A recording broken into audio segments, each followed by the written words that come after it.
அனைவருக்கும் வணக்கம். அன்புள்ள மாநகர போக்குவரத்து தொழிலாளர் அனைவருக்கும் சிஐடி சங்கத்தின் சார்பில் புரட்சிகரமான வணக்கத்தையும் வாழ்த்துக்களையும் தெரிவித்துக் கொள்கிறேன். கடந்த 2 மாதத்திற்கு முன்பு ஒரு நேர்காணல் நிகழ்ச்சியில் தங்களிடம் பேட்டரி பஸ் சம்பந்தமான ஒரு விஷயத்தை பகிர்ந்திருக்கிறேன். இன்று மாநகர போக்குவரத்து கழகத்தில் புதியதாக பேருந்துகள் என்பது வந்து கொண்டிருக்கிறது.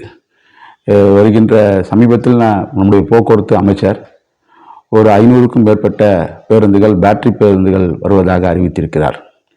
இந்த பேட்டரி பேருந்துகள் முழுமையாக தனியார் மூலம் இயக்கப்படுவதற்கான பேருந்துகள் என்பதை நான் கடந்த நேர்காணலில் பேசியிருக்கிறேன். தற்போது மாநகர போக்குவரத்து கழகத்தில் கடந்த 2022 டிசம்பர் முதல் சுமார் 1200க்கும் மேற்பட்ட தொழிலாளர்கள் ஓய்வு பெற்று சென்றுள்ளனர். அதில் குறிப்பாக ஒரு 100க்கும் மேற்பட்ட தொழிலாளர்கள் ஓய்வூதியமின்றி புதிய பென்ஷன் திட்டத்தில் என்ற பெயரில் பணி செய்து ஓய்வு பெற்றுள்ளனர். அவரது குடும்பம் என்பது கடுமையாக பாதிக்கப்பட்டு 60 வயது கடந்த பின்னரும் அந்த தொழிலாளர் குடும்ப தேவைக்காகவும் மருத்துவ தேவைக்காகவும் அவருடைய குடும்பத்தில் உள்ள குழந்தைகள் படிப்புக்கும் கல்விக்குமாக அவர் கடினமான கஷ்டப்படக்கூடிய ஒரு நிலையில் இன்றைய தினம் ஈடுபட்டு வருகின்றனர். தமிழக அரசு மாநகர போக்குவரத்து கழக நிர்வாகம் 30 ஆண்டுகள் பணிபுரியும் போது சேர்த்த பிஎஃப், கிராஜுவிட்டி, கம்யூட்டேஷன், விடுப்பு சரண்டர் போன்ற அனைத்தையும் போக்குவரத்து கழகத்திலிருந்து ஓய்வு பெறும்போது நிர்வாகம் வழங்க வேண்டும். இது சட்டப்படி வழங்க வேண்டிய நிலுவைத் தொகைகளாகும். ஆனால் மாநகர போக்குவரத்து கழகத்தில் 1200க்கும் மேற்பட்ட தொழிலாளர்கள் இதுநாள் வரை 20 மாதம் கடந்த பின்னரும் அவர்கள் ஓய்வு கால பணப்பலனை இல்லாமல் வெறுங்கையோடு வீட்டுக்கு சென்றுள்ளனர். இதற்கு யார் காரணம்? ஓய்வு பெற்ற தொழிலாளர் காரணமா? மாநகர போக்குவரத்து கழக நிர்வாகம் காரணமாக? தமிழக அரசு காரணமா? தோழர்கள் அனைவரும் சிந்திப்பீர். அதே போன்று நம்முடைய போக்குவரத்து கழகத்தில் ஏராளமான பிரச்சனைகள் என்பது ஏற்படுகிறது. ஒரு தொழிலாளி ஒரு ரூபாய் 10 ரூபாய் ஷார்ட் இருந்தாலே அவர் மீது நடவடிக்கை எடுக்கப்படுகிறது. அதே போன்று பேருந்து நிறுத்தத்தில் நிற்காதது, பிஎன்பி, எஃப்என்சி போன்ற பல்வேறு பிரச்சனைகளுக்கு நிர்வாகம் நடவடிக்கை எடுக்கிறது. சில தொழிலாளர்களுக்கு ஆண்டு ஊதியம் என்பது பறிக்கப்படுகிறது.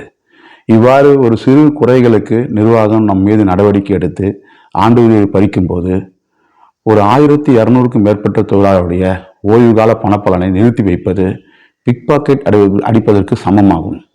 நாம் என்ன செய்ய போகிறோம்? தோழர்கள் அனைவரும் சிந்திக்க வேண்டிய அவசியம் இருக்கிறது. போக்குவரத்து தொழிலாளர்கள் நாம் பார்வையாளராக எவ்வளவு ஆண்டுகள் இருக்க போகிறோம்? சிஐடி தொழிற்சங்கம் தனியாக பல போராட்டங்கள் நடத்தியிருக்கிறது. தற்போது அனைத்து தொழிற்சங்கம் இணைந்து தொழிலாளர்களுடைய அன்றாடம் ஏற்படக்கூடிய பிரச்சனைகள் குறித்தும் ஊதிய ஒப்பந்தம் பேச்சுவார்த்தை என்பது 3 ஆண்டு 4 ஆண்டாக உயர்ந்தது. தற்போது 5 ஆண்டுகள் இந்த மாதம் ஆகஸ்டுடன் முடிய இருக்கிறது. நாம் போராட வேடிக்கை பார்க்க போகிறோமா?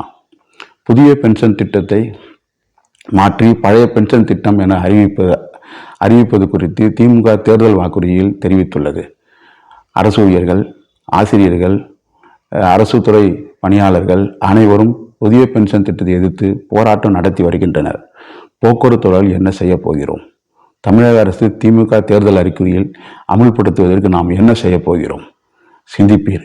அதே போன்று இன்றைய தினம் ஒப்பந்த பணியாளர் நியமனம் தனியார் மயம் என்பது தலைவிரித்து ஆட உள்ளது.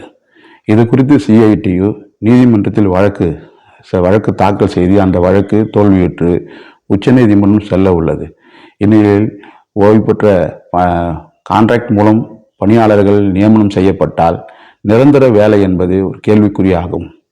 சமூக நீதி, இடஒதுக்கீடு என்பது கேள்விக்குறியாகும். எனவே தொழிலாளர்கள் பார்வையாளராக இருந்தது போதும், பொறுத்தது போதும். நம்முடைய பிரச்சனையை தீர்க்க நாம் ஒன்று கூடுவோம். வருகிற ஆகஸ்ட் 19 மாலை 3 மணிக்கு பல்லவ நிலத்தில் அனைத்து தொழிற்சங்கங்கள் சார்பில் வாயில் கூட்டம் நடைபெற உள்ளது.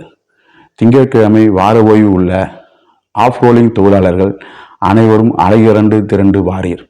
அதே போன்று அன்றைய தினம் வார ஓய்வு, பணி ஓய்வு உள்ள தொழிலாளர்கள் அணிதிரண்டு வாரீர். நாம் அனைவரும் ஒன்று கூடுவோம், போராடுவோம், நமது கோரிக்கையை வெற்றி பெற செய்வோம். நன்றி, வணக்கம்.